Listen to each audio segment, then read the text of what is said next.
చాలా మంచి పని చేసావమ్మా రేణు దేశాయ్. నిజంగా నీకు థ్యాంక్స్ చెప్పాలి.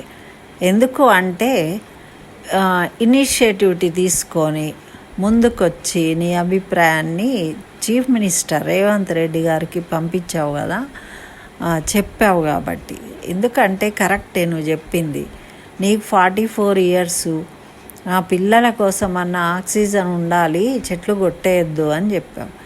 ఏం చేస్తే చెట్లు పెరుగుతాయండి? ఇప్పుడు ఎన్నేళ్ల నుండి ఉన్న చెట్లు కొట్టేయగలుగుతాడు రేవంత్ రెడ్డి, కానీ ఒక్క చెట్టు పెంచాలంటే ఇంకా ఎన్ని రోజులు కావాలి, ఎన్ని సంవత్సరాలు పడుతుందో అంత పెద్ద చెట్టు పెరగాలంటే. అప్పుడు ఎప్పుడో ఇచ్చినంత మాత్రాన్ని ఇప్పుడు ఉన్న చెట్లన్నీ కొట్టేసి, అసలే ఇంత పొల్యూషన్ ఉన్న చోట చెట్లు కొట్టేసి ఇంకా పొల్యూషన్ ఎక్కువయ్యేటట్టు చేస్తారా? ఇంకా పెంచుతారా?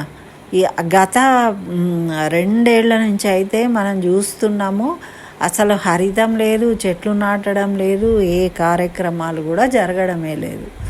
కాబట్టి నువ్వు ధైర్యం చేసి ఈ విధంగా చెప్పడం అనేది మేమందరం కూడా నిన్ను సపోర్ట్ చేస్తున్నాము. చాలా సంతోషం వేసింది. నువ్వు అంటే ఒక సెలబ్రిటీ, ఒక యాక్టర్ అయి ఉన్నప్పటికీ ఇటువంటి విషయాలు ముందుకు వచ్చి నీ అభిప్రాయాన్ని తెలియజేస్తూ ఉన్నావు. ఒక రకంగా మీరందరూ అడ్డుకోవడం వల్లనే ఈరోజు ఆ చెట్లు కొట్టడం కూడా ఆగిపోయింది అని నాకు చాలా సంతోషంగా ఉంది. అందుకని ఈ వీడియో చేస్తున్నాను.